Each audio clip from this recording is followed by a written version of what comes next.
Bom dia a todos. Em nome da diretoria da Tema, eu lhes dou boas-vindas e espero que vocês se sintam muito bem acolhidos aqui na UFPR. Eu declaro aberto os trabalhos do 5º encontro e estou realmente extremamente feliz de vê-los todos aqui. Algumas observações: para economizar papel e para sermos ecológicos, toda a programação foi enviada para cada um de vocês. Se alguém não tiver, nos avisem. O encontro é pequeno o suficiente, mas muito marcante no impacto intelectual, mas é pequeno o suficiente para a gente não precisar de tarjas com os nomes. E se tiver qualquer pergunta sobre lugar de almoço, de lanche, de café, podem nos perguntar, mas eu aconselho que vocês passeiem ao redor desse lugar excelente, onde o The Arts está localizado, que vocês vão encontrar muitos cafés, muitos restaurantes, muitas coisas agradáveis. Mas o mais importante acontece aqui, nessa sala, e pela internet. Então, mais uma vez, calorosas boas-vindas e muito obrigada. A presença de cada um de vocês é extremamente importante para nós. Muito obrigada.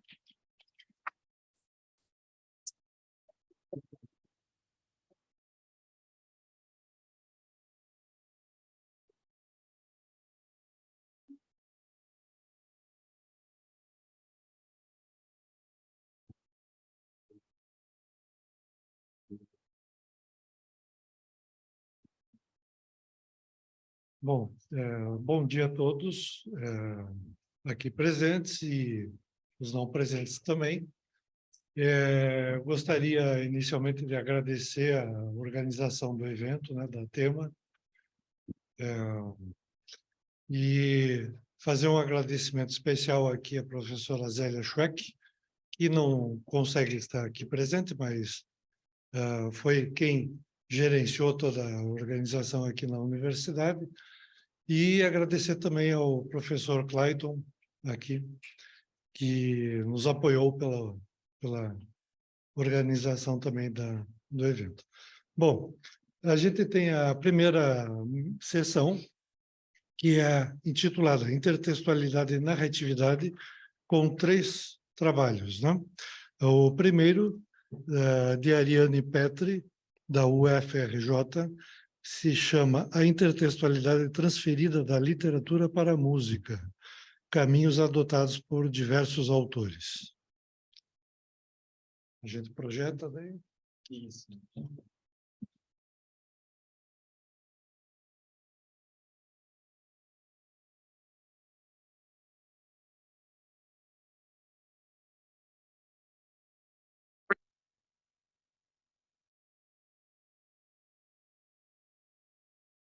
Bom dia, eu vou compartilhar aqui minha apresentação. Bom dia, eu sou Ariane Petri, doutoranda da UFRJ, e vou apresentar hoje uma breve descrição como diversos autores transferiram a intertextualidade da literatura para a música. A intertextualidade trata do cruzamento de textos de qualquer materialidade. É um fenômeno arcaico, complexo, alocando cada texto em uma teia multidimensional de significados. Pela sua amplitude, o conceito corre risco de uma subjetividade analítica grande. Na literatura, o termo surge num período de transição do estruturalismo para o pós-estruturalismo. O estruturalismo é um movimento intelectual interdisciplinar. Obras são vistas como estruturas, observando-se seus elementos interrelacionados. Já os pós-estruturalistas rejeitam a estrutura fixa. A intertextualidade foi inicialmente representada por nomes identificados com o pós-estruturalismo, entre eles Julia Kristeva, Mikhail Bakhtin e Roland Barthes. Bakhtin ressalta que linguagem é dialógica, um processo de negociação constante, as vozes individuais e as influências culturais se entrelaçam. Kristeva descreve intertextualidade como interação de um texto com outros, um mosaico de citações. Para Barthes, leitores acham múltiplos sentidos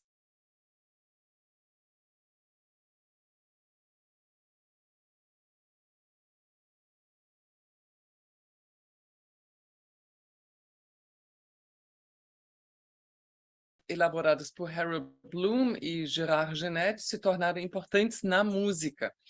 Bloom reúne, através das proporções revisionárias, estratégias de lidar com a angústia da influência sofrida de quem produz textos, e Gérard Genette apresenta uma visão mais estruturalista que amplia a intertextualidade para a transtextualidade.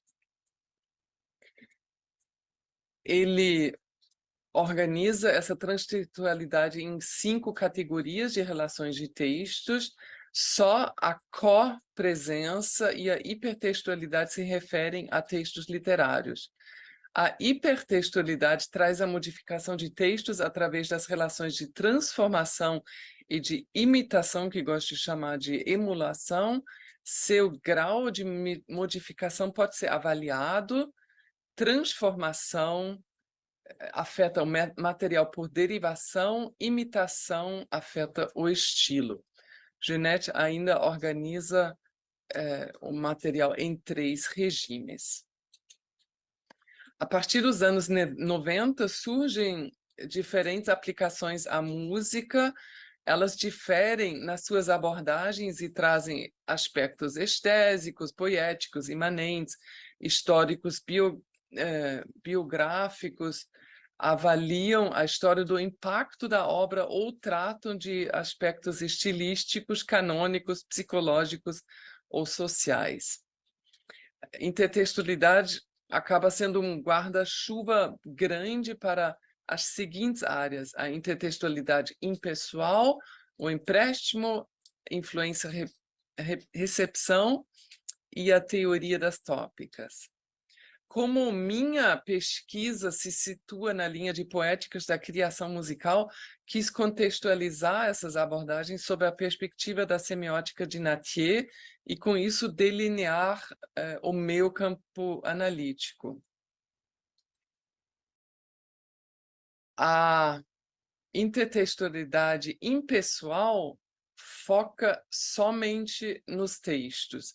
Ela aborda as relações literais e abstratas entre textos, inclusive relações mútuas, mas também a linguagem ou o estilo de um gênero. A figura do autor e a cronologia aqui ficam sem destaque. Já a área do empréstimo, aqui nessa área, aspectos cronológicos passam a importar. Empréstimo visa como música existente é reaproveitada em novas obras. Empréstimo pode ser visto como unidirecional e voltado para a recepção criativa.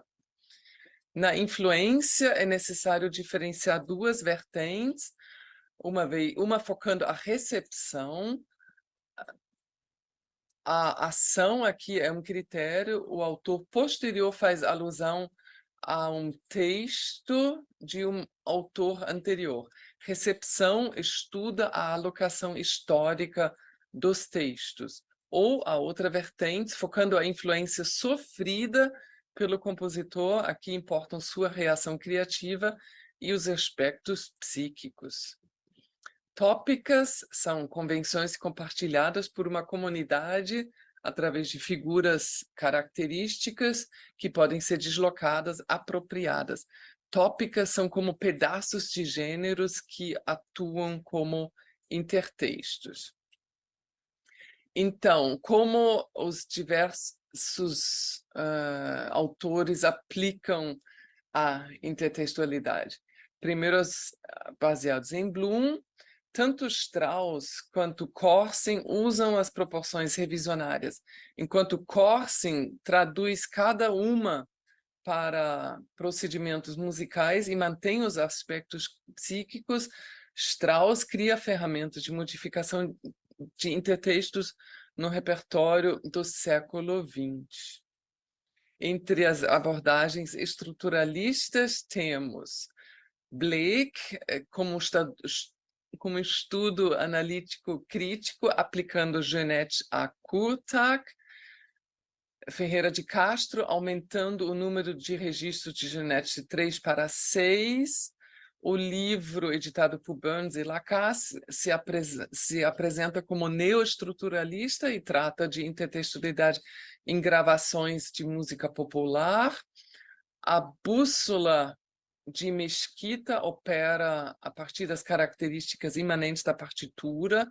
A diferenciação feita nos eixos se equipara àquela que Genet faz por imitação e transformação. As abordagens de Blake e Mesquita conversam diretamente com Genet. Liduino Pitombeira emprega a intertextualidade no âmbito da teoria dos sistemas composicionais, com o objetivo de propor modelos descritivos através da metodologia da modelagem sistêmica. Entre as abordagens que abrangem várias áreas, temos Paulo de Tarso, focando Villa-Lobos, analisando como se manifesta uma identidade nacional no diálogo com o universal, Dudek, com análises de Villa-Lobos e Nepomuceno, entre outros, voltado para a questão de estilização, e Coelho de Souza, com publicações diversas sobre influência, tópicas e narratividade. Eu procurei nesse painel mapear o campo de atuação dos autores que eu mencionei neste trabalho, de acordo com o tipo de uso da intertextualidade e atribuídos ao nível estésico poético imanente. Fica visível que muitos atuam em campos que não se limitam a uma área somente ou a um nível. Chegando a conclusões, fiz uma revisão da literatura ligada a relações intertextuais, que resultou em painel geral de muito alto nível de observação. Assim, foi possível delinear melhor meu recorte de análise intertextual, que é o mais neutro possível, e ou da poética indutiva, podendo justamente levar a hipóteses sobre a intencionalidade do compositor, a diferenciação das modificações por transformação e imitação, como praticada por Genet e Mesquita, importa para mim, e dentro dos analisados, Genet é o teórico literário que permite uma aproximação à intertextualidade por um viés o mais neutro possível. Eu acredito que no Brasil, Genet, como teórico, pode ainda ser mais explorado na música. Eu agradeço a atenção e passo aqui rapidamente as minhas referências. Muito obrigada.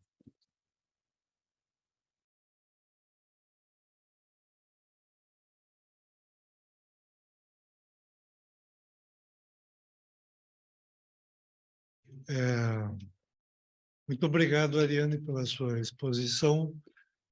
A gente tem uns 10 minutinhos para perguntas.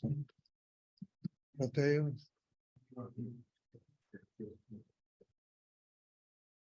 Bom dia, Ariane. Muito boa exposição. Eu queria só que você me esclarecesse se o Nattier tem em algum texto dele, aborda alguma vez a questão da intertextualidade, o que seria bastante novidade para mim. Tá? E por que você escolheu, então, a base Nattier, se por acaso não houver? Bom dia a todos, muito obrigada por essa possibilidade de estar aqui. Um bom encontro para todos. Obrigada, professor Rodolfo, pela pergunta. Eu senti essa necessidade de voltar a Nattier e gostei muito de encontrar aquela, para mim, nova publicação de 21, onde ele analisa o tema do Wagner, que o Colin Glaze toca com o nome de Shepherd. Desculpa, faltou a tradução. E eu senti essa necessidade de abrir a intertextualidade para todas as suas possibilidades de atuar nesses vários campos, porque eu percebi que estava às vezes, perdendo entre essas várias terminologias que acontecem. Influência, empréstimo, apesar de um se entender mais de recepção e o outro mais de quem produz a partir do empréstimo de outras obras, eu sempre estava vendo essa junção justamente da recepção de outras obras para partir para a parte criativa.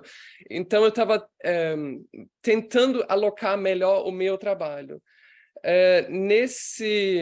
Nessa publicação do Nattier de 21, ele aborda muito amplamente esse pequeno tema, né, e intertextualidade vira assunto, sim, a não ser que eu estiver completamente enganado, mas ele mesmo amplia, ele reúne análises diferentes desse mesmo recorte, e o intertextual entra também.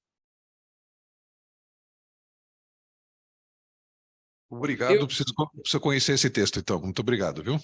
Obrigado. Eu gostaria de aproveitar ainda aqui rapidinho, pela limitação de tempo, em 10 minutos eu precisei comprimir extremamente os vários autores que trabalharam, contém textos fantásticos e amplos, importantes. Eu queria ter citado ainda Cristina Gerling, Lúcia Barrenechea, Ilza Nogueira, os próprios orientados dos professores que eu mencionei. Daniel Moreira daqui a pouco vai expor também. Silas Palermo é um dos que eu recentemente conheci, só trabalhando muito sobre Jeanette também. Adailton Pupia, que foi um orientado do professor Norton aqui. São tantos que eu precisei fazer uma escolha meio que cruel e deixar muitos importantes fora. Ok, muito obrigado. Mais alguma pergunta, comentário? Eu tenho uma pergunta.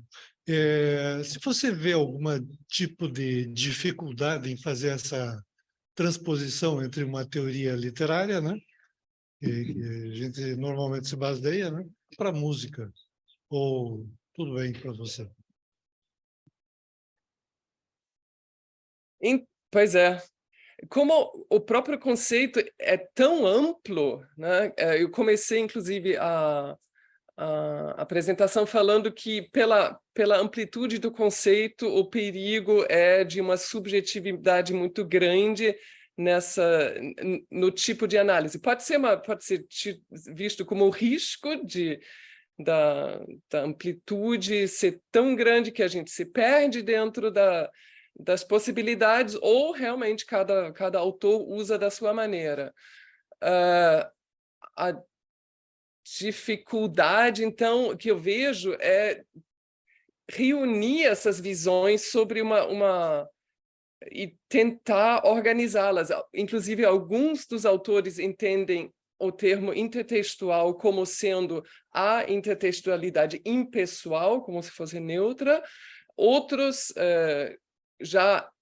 isso é, por exemplo, Burkholder, que entende que empréstimo ou retrabalho, reworking, seria o aspecto maior, o guarda-chuva, alocando intertextualidade como um campo, uma sub-área dentro desse campo maior do empréstimo. Já outros entendem que a intertextualidade é aquele guarda-chuva grande e os outros tantos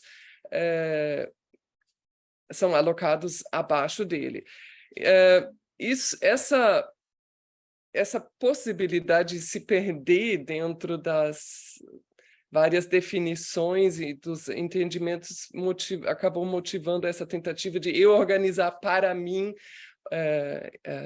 esses trabalhos e, com isso, definir para mim a área que eu atuo. Ok, muito obrigado pelo esclarecimento. Mais alguma pergunta? Bom, então podemos ir adiante na sessão, né? O segundo trabalho a ser apresentado é intitulado Aplicações de ferramentas intertextuais de Strauss na composição musical. Os autores são Daniel Moreira de Souza e o professor Liduino Pitombeira, da UFRJ.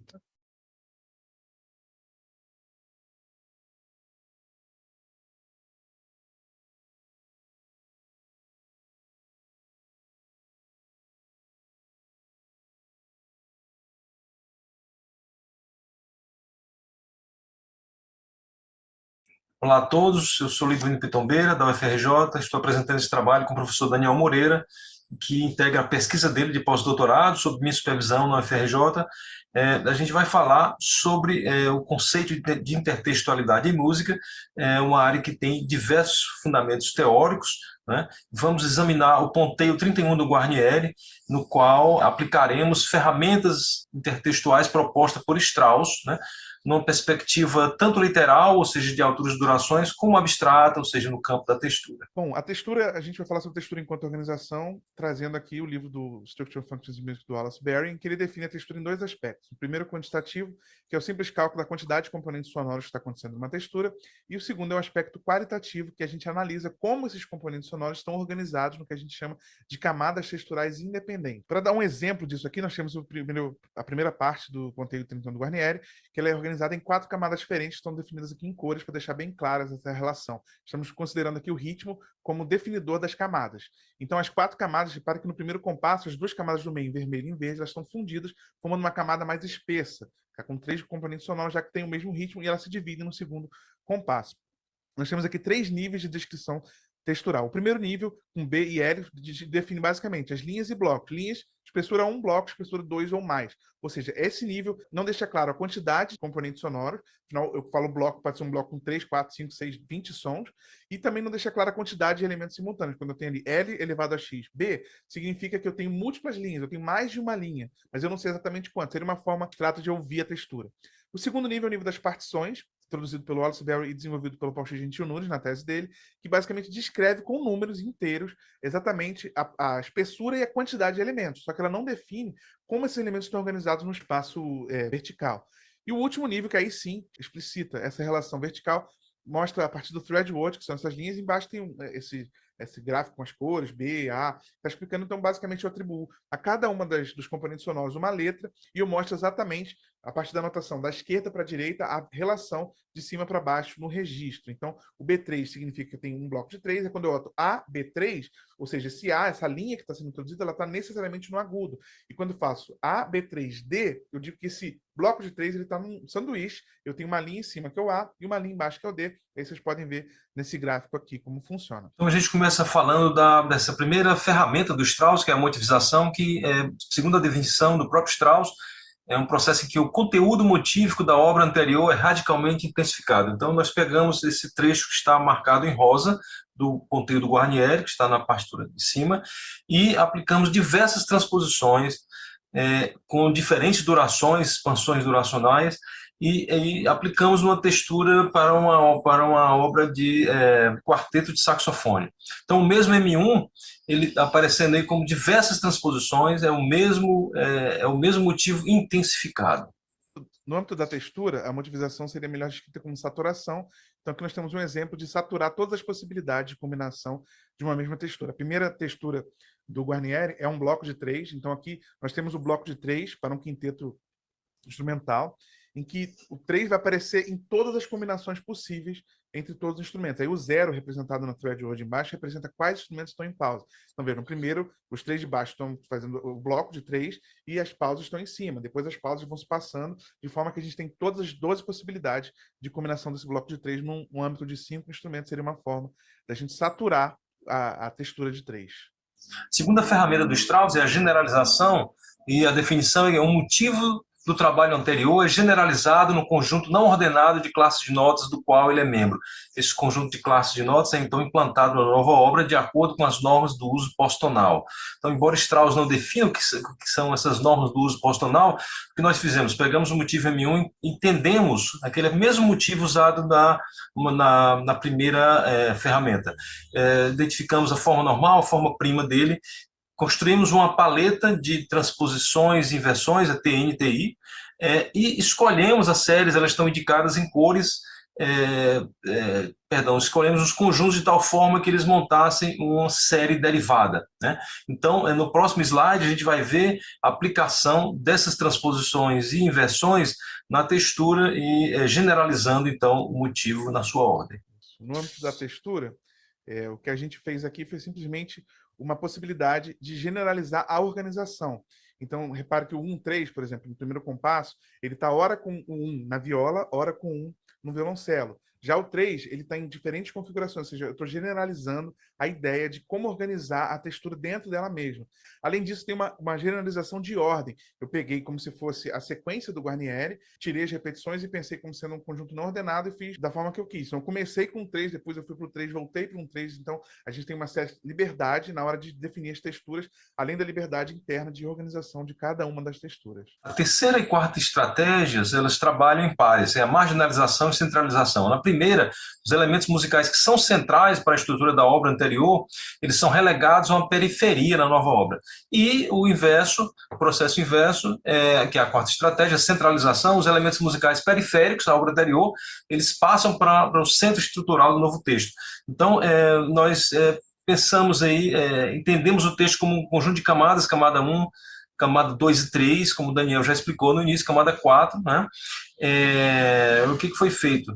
Para implementar essa estratégia, nós iremos prolongar a duração do motivo M1, esse mesmo motivo inicial, né? E ele vai ser relegado a ele um papel periférico, ele vai com uma linha de baixo mais lenta.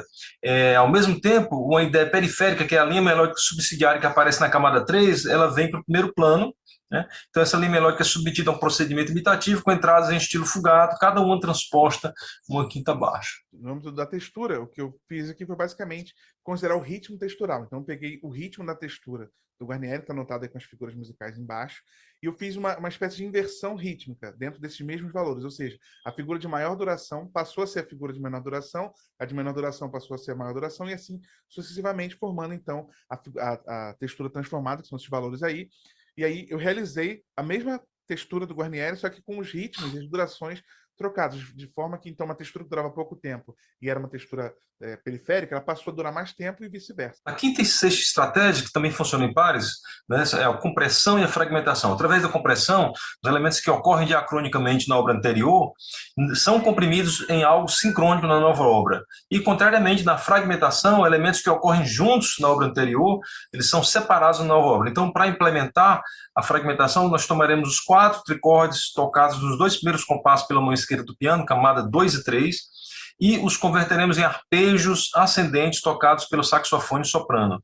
Os demais saxofones apenas confirmam o conteúdo harmônico, soletrando da mesma forma arpejada. Por outro lado, as díades contíguas exibidas na camada 2 são mescladas aos pares para formar uma textura homorrítmica de 4 vozes. No âmbito da textura, nós podemos ter compressões e fragmentações diferentes. O primeiro exemplo, no canto superior esquerdo, nós temos o quê? Uma compressão que a gente junta todas as texturas, mantendo ainda todas as camadas de forma individual. Então, você consegue ver pelos bloquinhos embaixo, que são os diagramas de Young, que nós mantemos exatamente todas as camadas intactas. No segundo exemplo, logo ao lado, nós temos uma junção dessas camadas, ou seja, as camadas elas são fundidas de forma que a gente passa a ter o mesmo número de camadas do textura que tem mais camadas. Então, você vê que pelos padrões dos bloquinhos, elas são fundidas, tornando, obviamente, camadas mais espessas. No exemplo de baixo, são as fragmentações, nós temos basicamente fragmentação que a gente pega os subconjuntos, ou seja, eu tenho uma textura com 3 elementos, eu posso ter com um elemento, com um ou com 2 elementos, e tem o processo em que eu simplesmente reparto uma partição. Né? Então, tem um bloco aqui de 6, um exemplo do lado. Então, 6 eu posso repartir com 1 e 5, eu posso repartir com 2 e 4, com 3 e 2, e aqui só exemplos com 2 camadas diferentes. Infelizmente, por questões de tempo, não conseguimos demonstrar aqui todas as proporções revisionárias de Strauss, mas a gente pode trazer esse debate durante as perguntas. O que nós fizemos aqui foi aplicar as 8 proporções revisionárias do Strauss, tanto no âmbito da superfície, nos parâmetros de altura e duração, como também o Daniel criou diversas abordagens para trazer isso para a textura, né? Então, tem um sentido pedagógico muito importante em sala de aula para a gente aplicar tanto dessa maneira superficial das alturas, como também na textura, né, que seria uma maneira mais avançada. As propostas que fiz aqui em relação à textura, cada compositor pode criar a sua própria proposta de adaptação, né? Inclusive, acho que o Liduino fez também, mas eu acho que essa formalização ela ajuda, como o Liduino falou, de uma proposta didática para trabalhar com sala de aula, a composição a partir de processos intertextuais. E dá para fazer isso de diversas formas e combinando elas. Dá para fazer uma combinação do que o Liduino fez com a combinação que eu fiz para compor uma obra, ou seja, ela é intertextual por 2 caminhos diferentes. Então, é uma maneira também de trabalhar metodologias composicionais em sala de aula. Aqui estão... Bibliografia, né? Isso. E os nossos contatos para quem quiser. Obrigado. Obrigado, pessoal.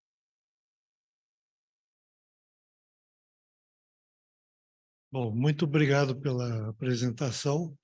Eu gostaria de abrir para perguntas.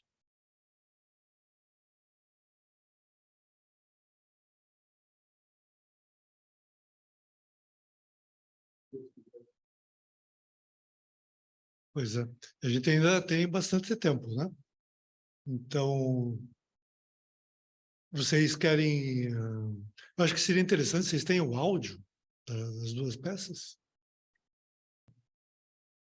Não sei se eles estão. Eu tenho, mas não estão no gatilho aqui. Eu teria que procurar e aí isso esgotaria o tempo. Bom, então, perguntas?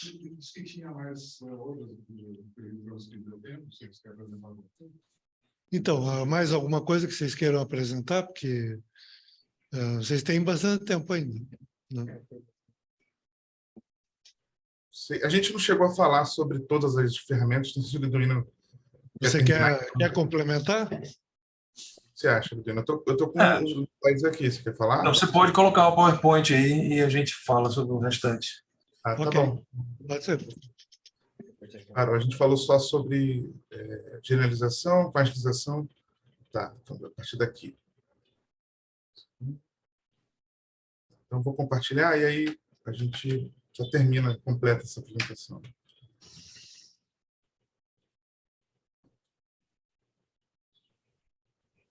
Acho que tem uma antes, deixa eu só conferir. Não, era essa mesmo. Então, a próxima. Essa aí? Isso. Então, a neutralização, ela segundo a definição do Strauss, os elementos tradicionais são despojados de sua função habitual, particularmente com relação à progressividade, né? Progressão bloqueada.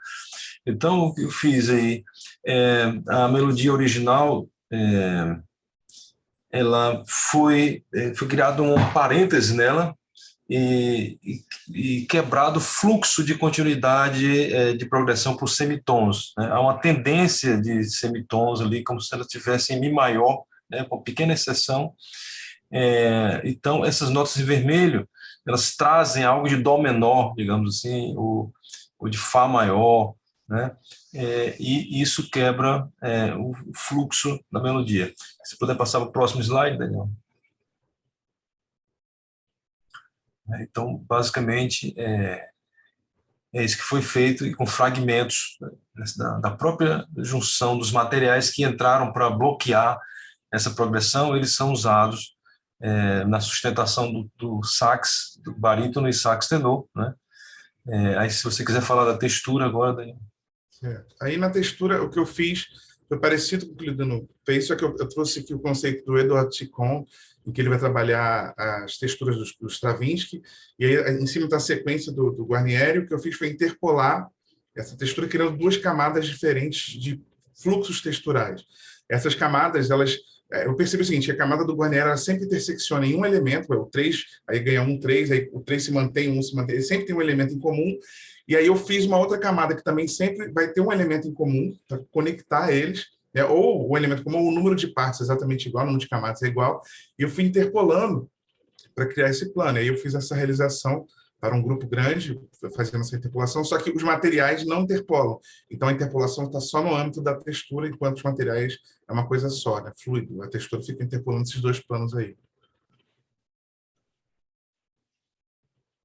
A simetrização nas progressões harmônicas e formas tradicionais orientadas para um objetivo são feitas de forma inversiva ou retrógrada simétrica e assim são imobilizadas. Então, o que a gente fez foi uma inversão em torno de Dó e uma retrogradação de algumas linhas, né? Se puder passar para o próximo, Daniel. E aplicar na textura para saxofone. A textura que eu fiz foi simplesmente considerar a inversão da textura a partir da conjugação, aí que tem um diagrama de Young. Conjugação é uma aplicação da partição, em que você pega, então, por exemplo, esses 3 bloquinhos formam um bloco espesso de 3. Então, a conjugação, você simplesmente gira esse bloco, e aí você forma outra textura. Uma textura aí, ela é invariante sobre conjugação, que é a 1, 2, 3, né? Ou seja, 2 linhas e um bloco de 3, ela é invariante, ela vira ela mesma quando você gira. E aí, basicamente, o que eu fiz foi inverter a textura que o Guarnieri fez e fazer a versão invertida da textura dele, obviamente com outros materiais. E, basicamente, então, a gente fez essa simetrização. Então, fica simétrica. Essa música é simetricamente espelhada com o Guarnieri a partir da textura. E era isso, a gente falava das conclusões, já concluiu, né? Era basicamente isso. Faltaram só 2, mas não deu tempo para apresentar. Se isso motivou vocês a fazerem perguntas, eu imagino que não, mas se já não tinham perguntas... Falou que tem uma pergunta do YouTube. Quem comentou aqui? Ah, tem uma pergunta do YouTube. Ah, chegou uma pergunta aí. Uma pergunta aqui é do Sidney Marques de Oliveira. Ele disse o seguinte: bom dia, Daniel e Liduino, parabéns pela apresentação. Como seria a aplicação das linhas fios numa instrumentação maior, como, por exemplo, uma orquestra? Certo, é uma boa pergunta. Fios é como a tradução, né, que eu chamei de threadboard, na textura. Basicamente, o que eu considero é que cada instrumento que produz um som único vai ser um fio musical na teia da textura. E aí, numa orquestra, geralmente, é muito difícil, a não ser, por exemplo, o Stravinsky, a introdução da Sagração da Primavera, em que você tem uma polifonia gigante. Eu analisei ela na minha dissertação, são 42 vozes ao mesmo tempo. É o máximo, acho que é o máximo que eu já encontrei, 42 vozes diferentes, né, ao mesmo tempo, sem contar uníssono, nem nada.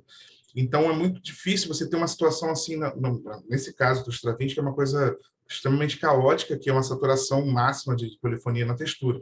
Mas, geralmente, quando a gente trabalha no âmbito de orquestra, e eu fiz algumas obras trabalhando com isso, a gente usa uníssonos. E aí, os uníssonos, eles não mudam a textura, eles simplesmente mudam o colorido da linha. Como se eu tiver 3 instrumentos diferentes tocando uma melodia uníssona, eu continuo tendo uma única melodia.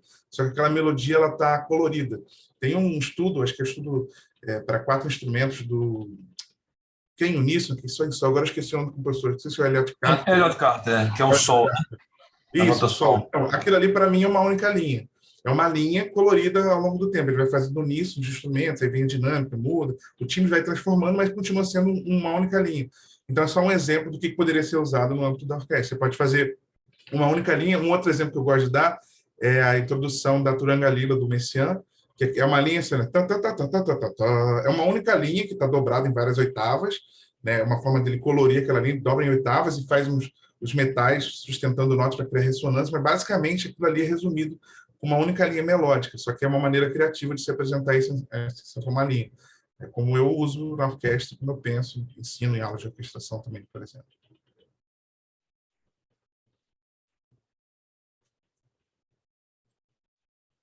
Bom, muito obrigado.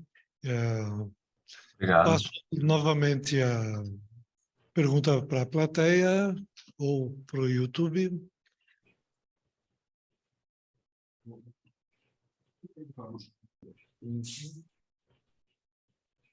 Liduino, do ponto de vista pedagógico, você considera que essa é uma metodologia aplicável só à pós-graduação ou você, né, aplica isso na graduação também?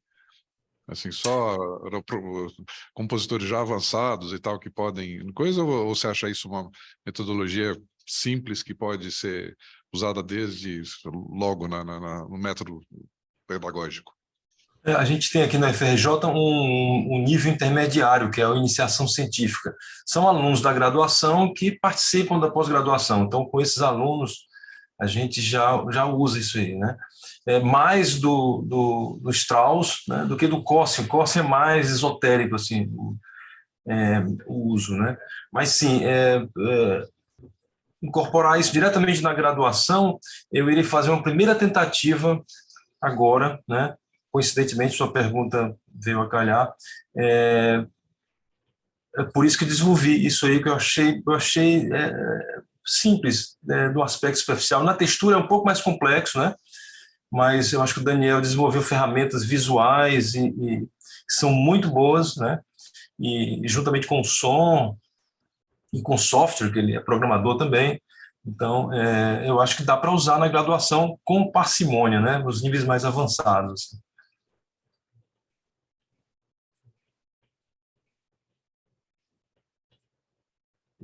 Tá mutado. Quer comentar alguma coisa, é isso? Eu gostaria de, rapidamente, vocês mencionam que textura é ligada sempre aos parâmetros de alturas e durações, né? Eu estava pensando aqui, caso numa orquestração maior, vamos dizer, sinfônica, se um determinado trecho mantivesse somente a orquestração, mas trazendo outro material temático, quer dizer, outras alturas, outras durações, mas mantendo o parâmetro dos timbres, isso para vocês seria também manutenção de textura ou não? Na verdade, a textura ela não é relacionada diretamente às alturas e durações, ao contrário, né? A textura ela é mais abstrata, ela depende das alturas e durações para ser construída, mas sem as alturas e durações não existe textura. Tem uma autora que fala que a textura é como se fosse a curva melódica da fala. É importante você entender, se eu falar tudo sem nenhuma curva de perguntas, né, você não entende, mas se eu não tiver as palavras, você também não vai entender, você não vai entender o que eu estou falando. Então, a textura ela precisa das alturas e durações, mas ela é insuficiente sem isso. A questão é que se você pegar o mesmo ritmo, digamos, eu pego uma música lá do Stravinsky, aí eu troco todas as notas por outras notas. Eu vou manter a mesma textura em termos de organização, só que obviamente vai ser outra música. Em termos de organização, se eu considerar o ritmo como sendo parâmetro organizador, mas se eu considerar um parâmetro organizador como sendo classe de conjuntos, aí pode mudar a textura. Se eu considerar como sendo timbre, aí muda a textura. Então, tudo vai depender, na verdade, de qual parâmetro você está considerando para organizar a textura em camadas, entendeu? Geralmente... Desculpa, Daniel, não pode continuar, perdão, sei que você tinha terminado. Tem um aspecto interessante que se eu só mudar as alturas e deixar o ritmo, tem estudo aí do David Huron que você vai reconhecer a mesma música, né?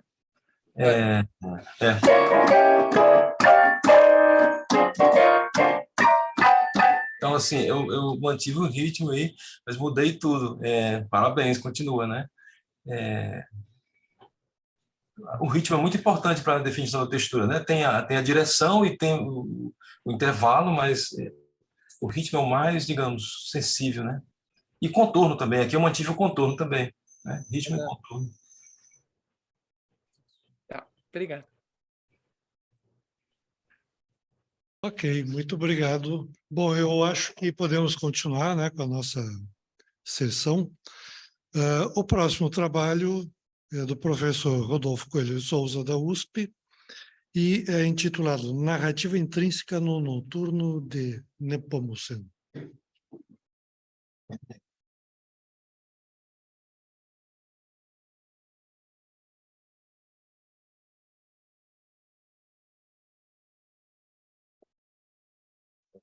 Tiraram a tela e já estou...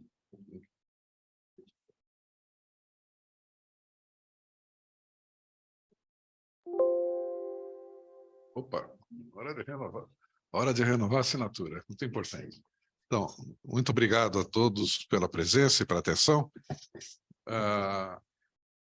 Eu vou falar, então, um pouco sobre uma pesquisa em andamento da narratividade intrínseca no noturno de 1904 de Nepomuceno, o único noturno que ele escreveu para o piano, e que, então, eu tento abordar através desse problema da narratividade. Dá para tocar isso? Tem aqui, Tá embaixo aí, tá no... Não tá aí?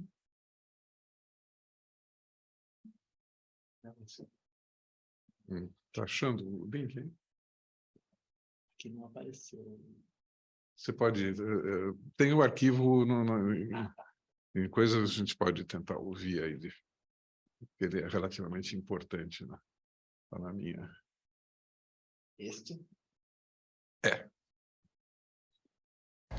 Hey! You pigs! Cadê?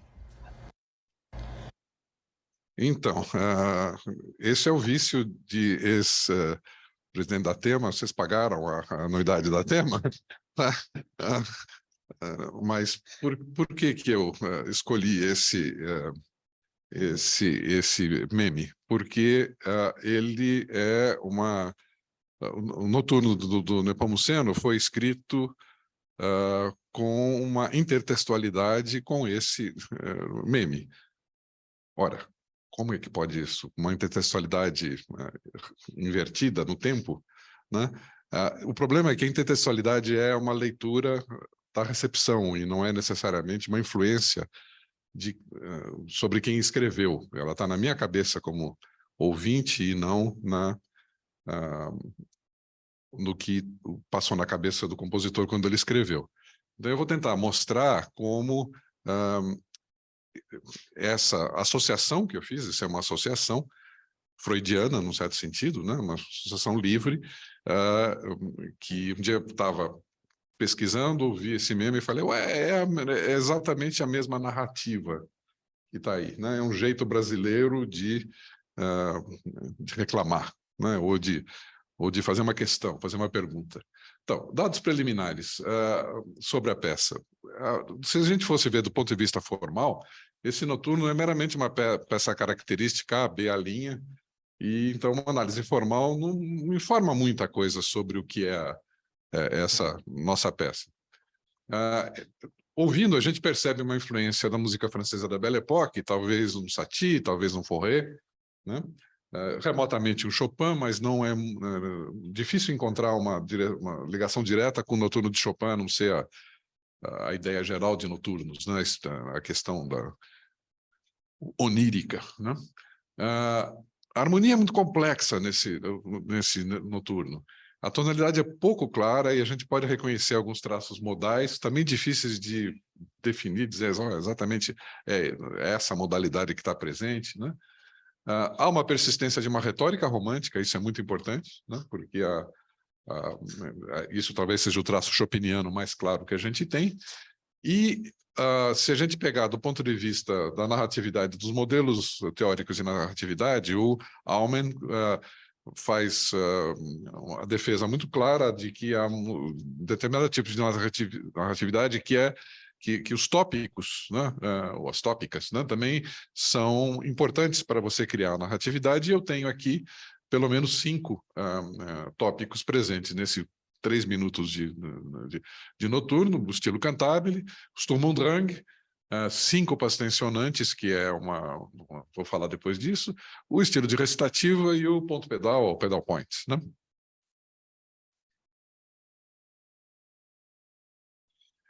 Outra distinção importante é a narratividade extrínseca versus intrínseca, né?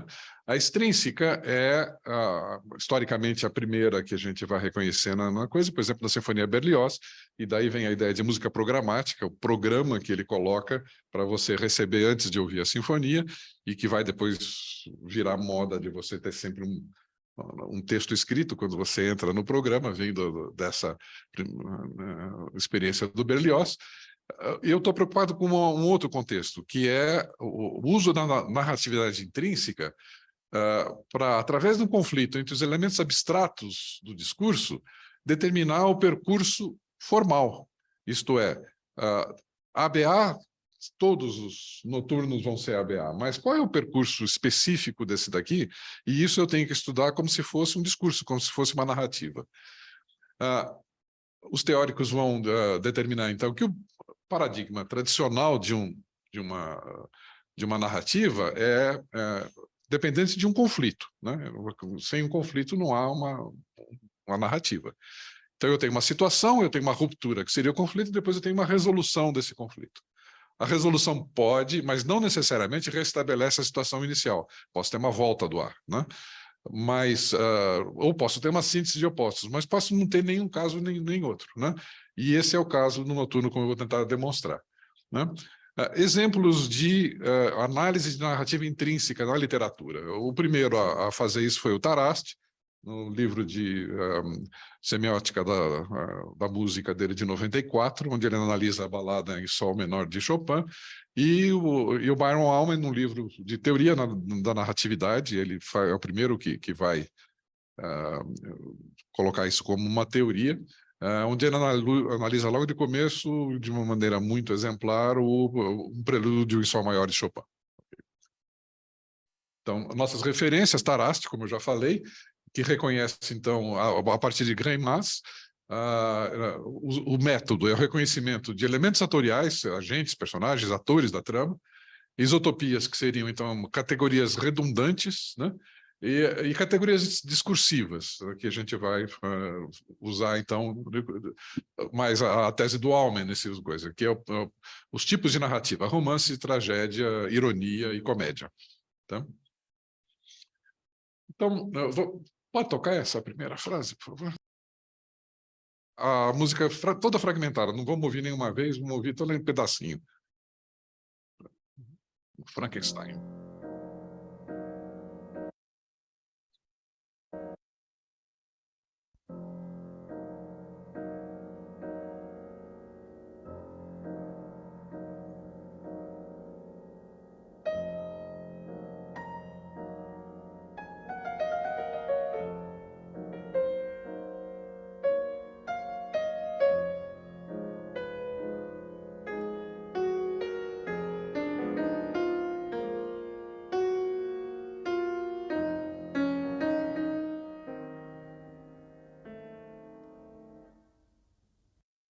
Então, essa é a primeira frase que termina naquele lá natural que pede, que é uma sensível de si bemol e que sugere, então, conforme a armadura de clave, que eu estaria em si bemol menor, mas eu tenho uma ambiguidade logo de princípio, que é esse pedal de Fá, que então, em cima de um acorde de Mi bemol menor, que seria o quarto grau de Si bemol, e eu tenho esse Fá, que é a dominante, então tem um conflito logo de cara, harmônico, entre um pedal de dominante e um acorde declarado de subdominante, né?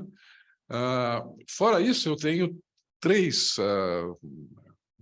elementos texturais que seriam os agentes, seriam os personagens. Um pedal, né, de Fá, que fica o tempo inteiro, isso é muito comum em Nepomuceno, aliás, é um traço estilístico. Depois eu tenho esse pulso sincopado e tenho a melodia, que é uma melodia longa que começa a fazer um salto e tem toda uma espécie de tensão, né, de coisa, que vai se desenrolando, tentando resolver, né, de coisa, um blá, blá, blá, blá, blá, blá, e que não termina numa cadência interrogativa, portanto, é uma pergunta sem resposta, né? O próprio agente 1 já é um agente misto, porque ele faz uma mistura de estilo cantabile com um semi-recitativo, né? Ele vai tentando contar se justificar ao longo da narrativa, né? A harmonia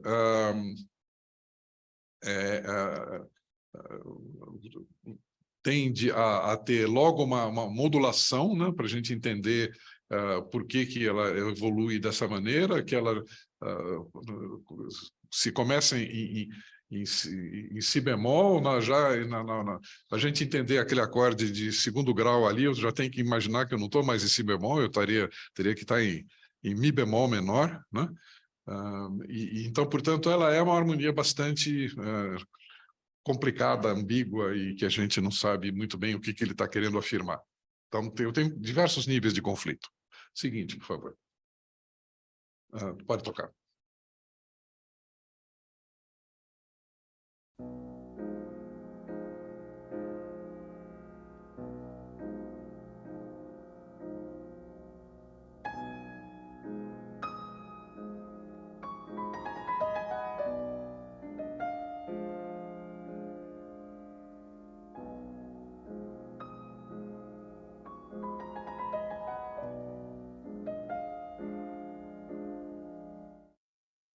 Então, eu tenho uma repetição, mas transposta da primeira queixa, né, da primeira pergunta. Cadê meu Pix? Né? O Pix. E que repete, né? Assim, cadê o Pix? Cadê o Pix? Né? E que chega num impasse, né? Porque ele não consegue avançar. Ele repete e não avança. Né? E outra vez, agora eu preciso estar colocado numa tonalidade de mi bemol menor para outra vez conseguir entender esse segundo grau de coisa. E o baixo é muito interessante. O que aconteceu com o meu agente 3?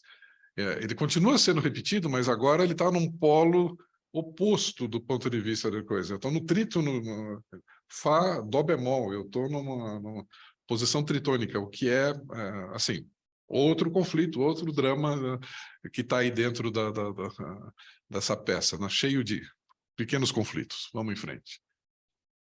Pode tocar. Terceira frase.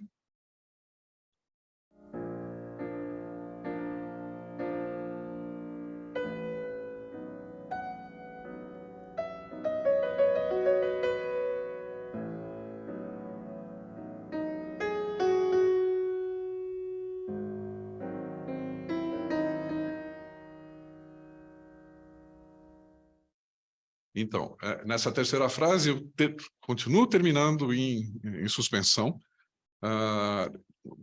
Por outro lado, eu tenho uma modulação que volta para si bemol, como se a tentativa de resolução, e que enfatiza agora a napolitana, que é o acorde da tradição da expressividade, né? E então, a melodia faz essa nova tentativa de resolução do conflito, transpondo a melodia para a napolitana de si bemol. O agente 2, que é esse pulso sincopado, que, aliás, eu não comentei, ele é uma tópica da ansiedade. Eu não consegui encontrar onde que está essa justificativa teórica. Eu lembro que na análise seminal do Ratner sobre a sinfonia do Mozart, que ele ele mostra exatamente que esse umpa da coisa é uma espécie de descompasso do coração batendo e tal, mas ele não faz análise. Tem um outro comentarista que falou isso daí, que colocou isso como uma tópica, e eu coloco isso como tópica, esse contratempo, né, que gera uma sensação de ansiedade. O agente 1, que é o baixo, né, progride cromaticamente, si bemol, si dobrado bemol, lá bemol, que faz uma instabilidade cromática que sem ponto de chegada previsível. Então, mais um nível de conflito de aonde que eu estou indo, onde que esse conflito vai ser resolvido, como é que ele vai ser resolvido. Vamos em frente. E, finalmente, a última frase da exposição.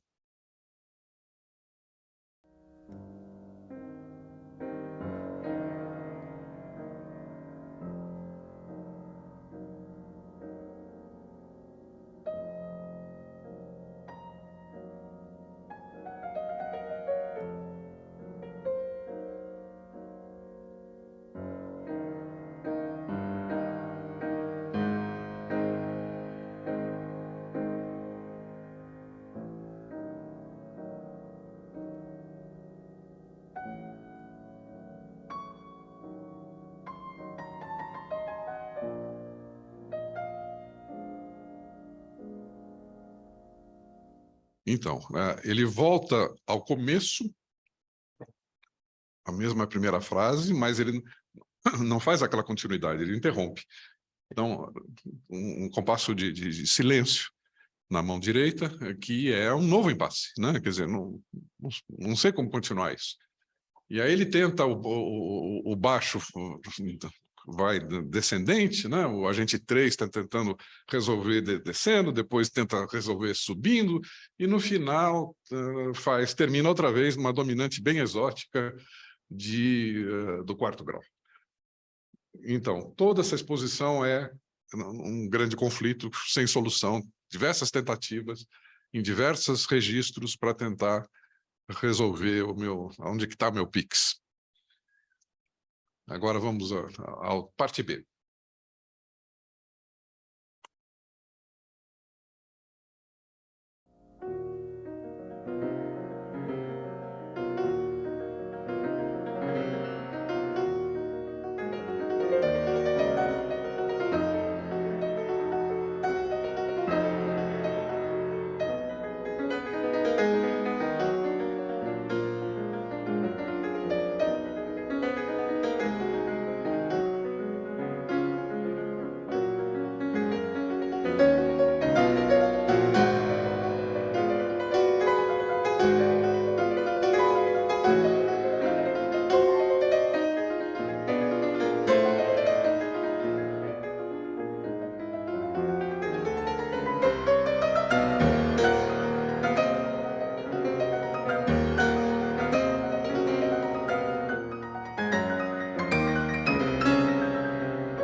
Então, nem vou, por falta de tempo, inclusive, não vou tentar analisar essa sessão enorme, né?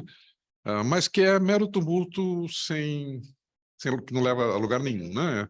Simplesmente retórica romântica de conflito, de coisa. Então, o conflito permanece na parte B de uma outra maneira, com uma outra, agora com uma tópica de Sturm und Drang que não tinha aparecido antes.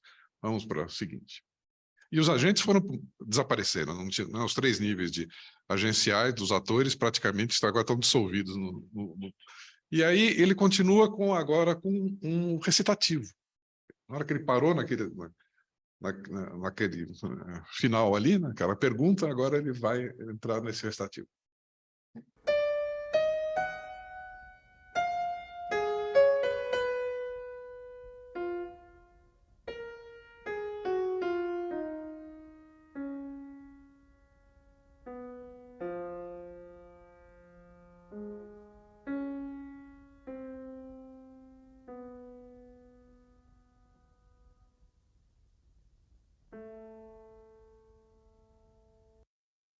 Ok? Então, o recitativo, pela teoria da narratividade, significa um distanciamento emocional do narrador. Agora ele se retira da narrativa, olha de fora e tenta dar uma solução para o problema, né?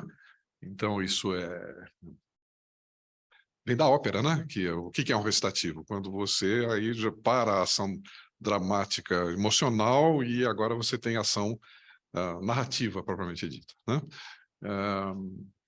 E que, portanto, coloca agora o discurso na voz do narrador. Então, agora sim vai vir a solução, porque é um narrador que tomou conta da narrativa. Tá? Pode tocar. Sim.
Então, o que aconteceu aqui? Duas coisas interessantes. Primeiro, inesperadas. A primeira é a inversão das frases 2 e frase 1. A frase 2 agora aparece antes da frase 1, com o mesmo impasse de repetição, mas quando vem agora a frase 1, ela vem alterada, porque o baixo, que era Fá, passa para Sol, e aí o problema da ambiguidade harmônica desapareceu, que agora eu tenho uma clareza de que esse acorde é o primeiro grau de Mi bemol. Então eu tenho um começo de solução harmônica. E o caminhamento do baixo vai resolver harmonicamente que eu tenho agora uma estrutura harmônica bem resolvida, né? 1, 2, 5 do 5. Agora, parece que agora estou caminhando para a resolução do problema. Essa minha súplica agora está, nessa minha questão colocada, parece que está sendo resolvida. Então, vamos seguindo.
Então, o agente 1, o baixo, vai fazer um mergulho descendente em direção a Fá, e o agente 3, que faz a melodia, faz o caminho inverso, uma escala ascendente, que vai também atingir Fá. Então, eu tenho esse movimento divergente dos dois agentes, que vão ambos atingir Fá como alvo, né?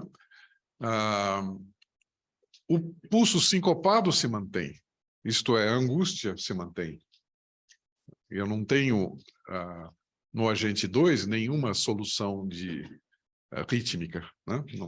Ele não normaliza para uma solução de coisa. E eu termino numa tonalidade...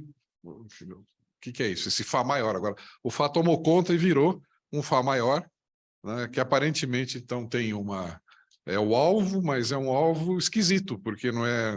O que ele é? Né? É o dominante de Si bemol. Então, terminou na dominante. Se terminou na dominante, não resolveu outra vez, tá certo? Então, a aparência de resolução não é mera aparência. Então, vamos para o slide seguinte. Então, conclusão. Para além de reconhecer o lugar comum da forma BA' coda, a narratividade ajuda a esclarecer o discurso complexo com base em agentes, tópicas e ambiguidades. E aí a gente pode, então, classificar essa narrativa. Que categoria ela pertence?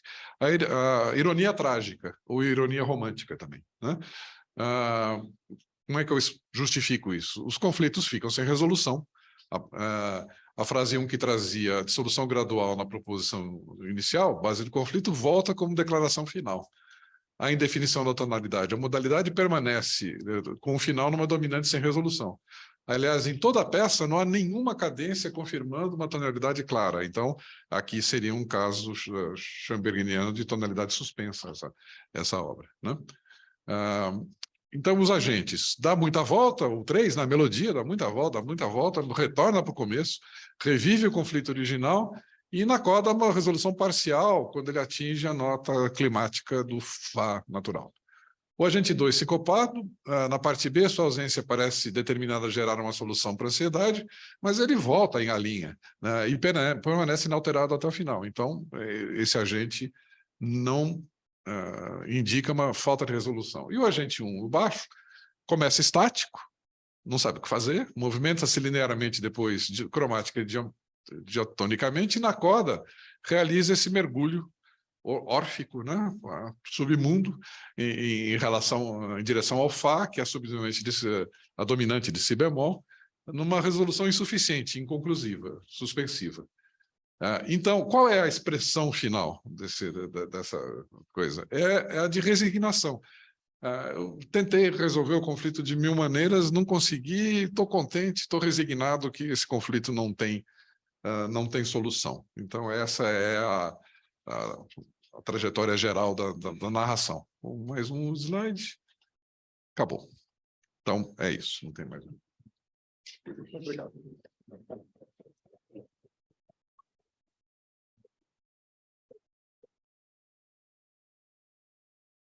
Bom, muito obrigado, professor Rodolfo, pela exposição. Gostaria de abrir, então, para perguntas.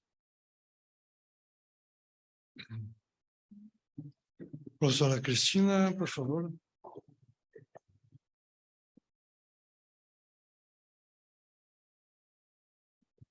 Professor Rodolfo, eu gostaria, se possível, que o senhor lembrasse qual é o ambiente harmônico da parte B. Qual é o tom principal da parte B? É sol bemol?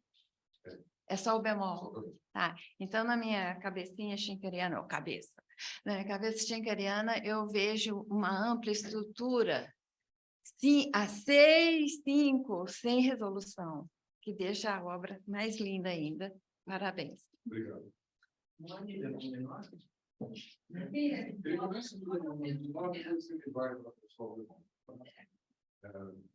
Aliás, na frase 3, ele faz exatamente essa sugestão de que ele vai do Mi bemol, ele faz Mi bemol, depois Sol bemol, e ele vai repetir essa trajetória na parte B. A parte B é complicadíssima de analisar, não dá tempo da gente fazer uma coisa extensiva aqui. Tá? Mas a tonalidade... De cor. É essa. É Sol bemol. É isso aí. 6, 5, é isso mesmo. Que, aliás, beethovenianamente, é exatamente o paradigma da expressividade romântica em Beethoven, mas começa com Beethoven. Beethoven sempre faz esse caminho. Bemol, 6, 5. Tá? Sim. Bom, mais alguma pergunta? Eu queria perguntar para o Rodolfo, você vai incluir o outro noturno também, para a mão esquerda, no seu estudo? Não. Pois é, não. Tem razão que tem o segundo noturno, que eu falei que só tinha um, mas tem só para a mão esquerda. E, assim, uma dúvida que surgiu, você mencionou que é 1904 ou 1907, essa peça? Eu cheguei lá em 1904, aí, né? Mas quando eu tirei, não sei. E mais uma outra perguntinha, assim. Eu preciso fazer uma enorme revisão do que eu estou falando aqui, porque tem esse trabalho que eu falei tem andamento, então tem coisas que ainda não precisam. Quando você mencionou o pedal da primeira frase, né? Você falou que é um traço estilístico do Nepomuceno, né? Daí eu me lembrei assim, poxa, o Miguel também faz isso, adoidado.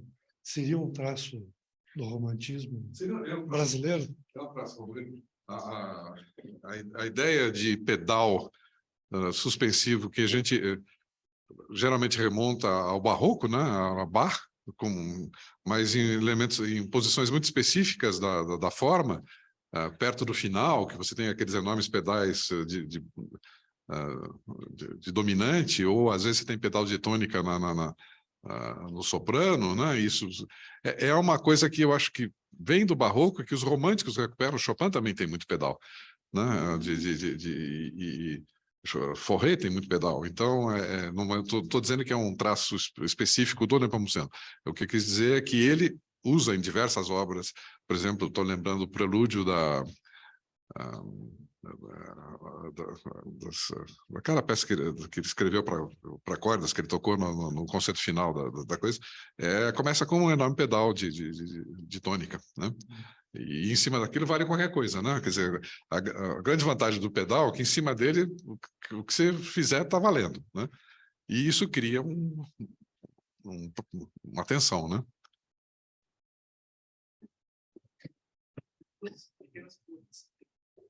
Uma em cima da fala da professora Cristina, eu acho interessante como o Schumann também faz essa inversão nos seus ABAs, em alguns momentos, do que é a estabilidade e a instabilidade da expectativa tonal clássica, né?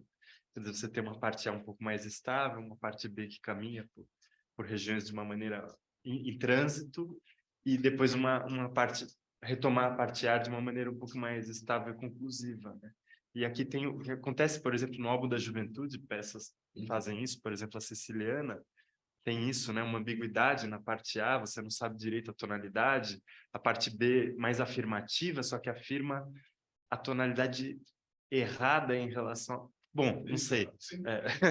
Quer dizer, tem algumas ambiguidades ali da harmonia schumanniana que eu vejo muito aqui também. E a outra colocação bom, eu não sei, talvez você tenha mencionado e eu que tenha deixado isso passar, mas você elenca 3 elementos na textura, né? O agente 1, o agente 2 e o agente 3, e você analisa a peça sob esse viés dessa ambiguidade, dessa falta de definições, desse conflito entre esses agentes. Mas eu não sei se você menciona um conflito que, para mim, ocorre entre os agentes, de uma maneira muito evidente, muito forte, né? Então, por exemplo, o agente 2, que é essa harmonia sincopada, ele não é ambíguo apenas em relação à métrica do compasso. Ele não gera essa ansiedade somente em relação à métrica do compasso, mas, para mim, em relação ao agente 3, que é a melodia, porque raramente eles ocorrem ao mesmo tempo. Então, tem uma independência entre esses elementos que, para mim, também gera um pouco essa sensação de tensão, de instabilidade. Não sei se você quer comentar um pouco.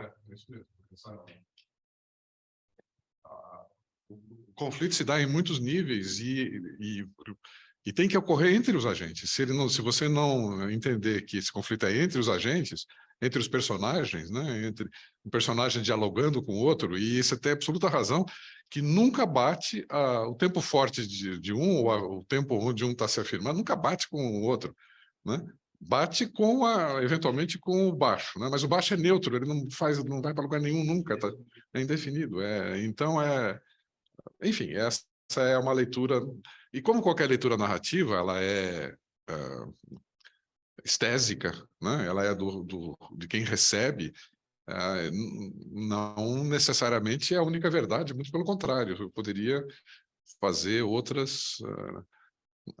associar outros memes, além da marmota do Pix, entendeu? A maior que você coloca, do 5 do 5, eu achei interessante também, porque o Schoenberg faz isso em uma das primeiras canções, a cadência final... Quer falar aqui? Estava dizendo que o Schoenberg também, em algumas das suas canções, que são Opus 1, 2 e 3, na cadência final, são no geral, canções com harmonia bastante expandida, cromática, às vezes mais brahmsiana e tal. Mas, às vezes, a cadência final vai direto do 5 para o 1. Embora ele conclua no 1, né? Não é tanto o caso aqui, mas eu achei interessante esse Fá maior, que alude a isso para mim. Assim, parece ser um 5 do 5, mas nunca chega, ele nunca define como 5 do 5. Então, poderia até ser uma cadência elidida, né? O Berg falava em elisão, né? Supressão do 5, direto do 5 para o 1. Mas nem o 1 a gente tem direito aqui. Então, é interessante, né, essa harmonia. Um último comentário. Se fala muito na influência germânica do Nepomuceno, e eu tenho estado muito interessado na influência francesa do Nepomuceno, porque a partir do momento da vida dele, a partir de 1894, onde ele faz um estágio em Paris de 1 ano para estudar órgão, para poder assumir a cátedra no Rio de Janeiro, ele era pianista, não tinha a menor noção de órgão, é nomeado professor de órgão lá na coisa. Ele fala, para estudar isso aí, vai ficar 1 ano em Paris, você consegue uma extensão da bolsa para estudar o tal do órgão que ele tinha que ensinar. e nunca fui um organista, né, cá entre nós. E aí ele tem uma influência que me parece, para o resto da obra dele, mais prevalente do que o ambiente germânico, na estética, principalmente dele, né? Então, eu ouço essa peça muito como francesa, como a Belle Époque francesa, e se a gente está falando em Schoenberg, e tonalidade de suspense e tal, mas tudo isso também está presente na França, e para mim, essas modalidades que eu coloquei pouco, né, a ênfase nos modos, que não deu tempo de falar um pouco também assim, dessas dos acentos, a gente podia reconhecer acentos modais, então você tem uma escola cantorum por trás ali também, que está presente, enfim.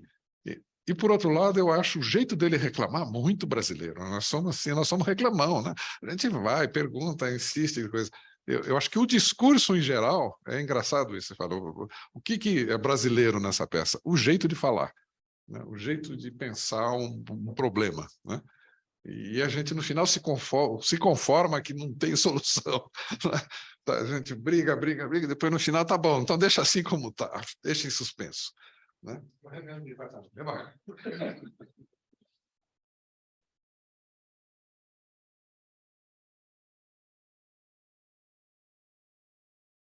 Bom dia, Rodolfo, parabéns aí pela brilhante análise. Eu não sei se você acharia pertinente, talvez, pensar que, por exemplo, até esse motivo, esse agente da angústia, esse sincopado, essa camada, não é uma espécie de antecipação em relação intertextual com o choro 5 do Villa-Lobos, Alma Brasileira. Até por essa sua última fala do problema brasileiro, que tem aí dessa brasilidade, né? Se isso não poderia eventualmente ser explorado, se você não enxerga algum potencial nisso.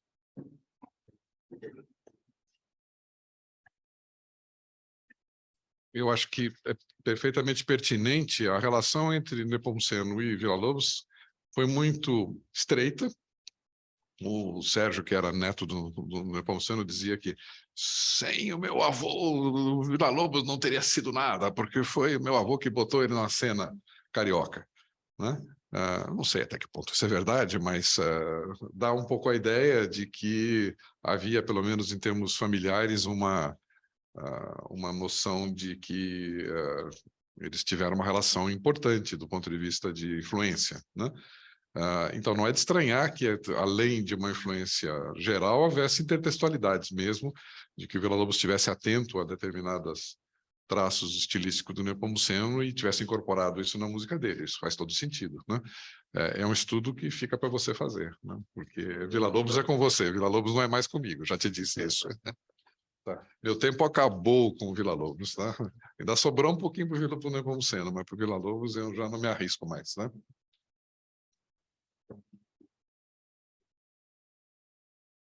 Bom, eu acho que... Oi? Sim, claro. A última, então, pergunta. Você fala da persistência da retórica romântica, né? E você usa a metáfora do conflito, que é consonante com a ideia de agentes, né? Para ter briga tem que ter duas pessoas. Mas o quão pertinente você acha que seria a metáfora da ruína e do fragmento para entender, ou para ir em direção a essa análise também? Que valoriza mais a ideia do infinito e como elas conversam, né? Na ideologia romântica. Me parece uma excelente ideia. Ela inclusive, se você lembrar, no quarto slide, eu coloco um motivo uma tal de súplica, que é, na verdade, um fragmento, é uma ruína do discurso inicial. Já está lá no primeiro coisa, e só sobrou aquilo como realmente uma ruína todo aquele blá, blá, blá, blá, blá, sobra um fragmento, né? É perfeitamente plausível essa tua análise. Você vê como é infinita a recepção estésica de uma narratividade, é infinita, porque cada um de nós vai poder montar uma narrativa, algumas mais pertinentes com a obra, outras menos pertinentes, mas é sempre possível a gente, né, Mas eu ainda acho que o Pix, cadê meu Pix, é a mais pertinente da coisa. O Nepomuceno certamente reclamou que vocês não tinham pagado a anuidade da Tema e que foi isso que motivou ele a escrever esse noturno. Pelo menos na minha cabeça, tá bom. Será que eu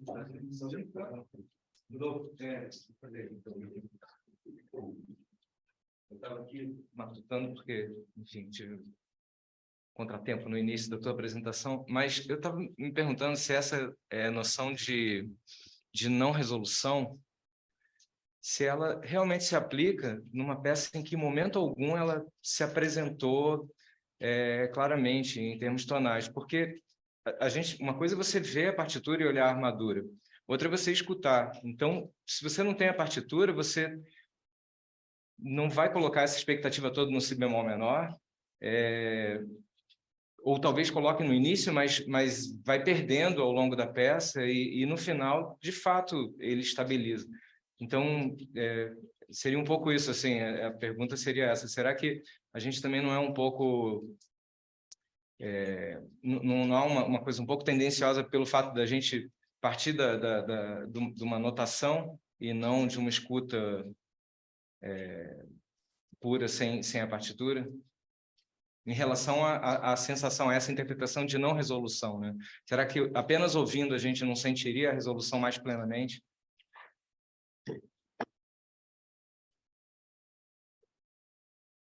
Ok, eu acho. Como eu disse, é uma outra possibilidade interpretativa. Como eu parti da partitura, eu estava com um preconceito inicial de leitura que eu não conseguia abdicar até o fim. Eu acho perfeitamente plausível a sua crítica de que eu tive uma leitura grafocêntrica e não... então, talvez... Perfeito, não tenho... Acho que é perfeitamente possível ouvir como resolução do conflito também. Mas eu acho mais legal a gente dizer, não, esse conflito não está resolvido e eu vejo como resignação. Eu acho mais instigante para mim. Tá? Desculpe, posso só pegar teu gancho? Indo na tua linha, eu também tinha pensado em formular algo parecido e eu me dei conta um possível critério, talvez, no fundo, que claro, hoje em dia tem muitas teorias que querem revisitar esse repertório romântico e justamente, né, sair desse edifício da tonalidade e pensar nessa ideia da condução de voz, das transformações.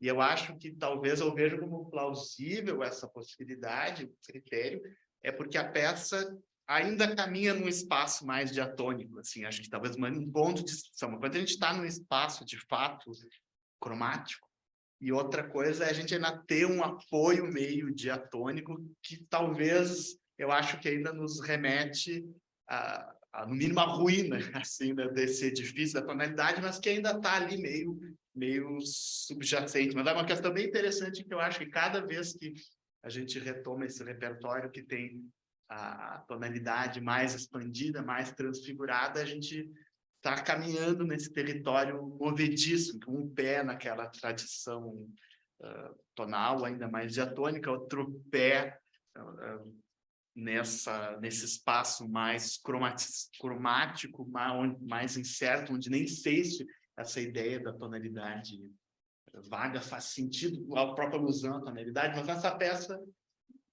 talvez, eu ainda me discuto, né, como provável, assim, essa referência ainda a esses termos, né? Talvez só uma colocação. Só justificando, só queria justificar essa ideia, porque, no fundo, as implicações... eu acho que o Fernando ele está sentindo a falta do Pix, né, como tesoureiro da Tema. mas assim, Rodolfo, eu achei brilhante a tua apresentação, independente de qualquer coisa. Mas eu pensei essa questão também na implicação em relação porque uma coisa que ficou na minha cabeça logo no início da tua comunicação foi essa questão, aonde que está, se é que a gente precisa encontrar, mas aonde que estaria alguma brasilidade. E a brasilidade aparece com esse viés meio negativo da resignação, da incompletude, da ruína, e de repente se a gente tenta ser um pouco mais positivo, a gente vê a resolução estabilizada ali e pensa, bom, nem tudo está perdido, né? A gente vai chegar em algum lugar. Então, do ponto de vista nacionalista, tem um pouco de esperança na resolução. Era mais por isso.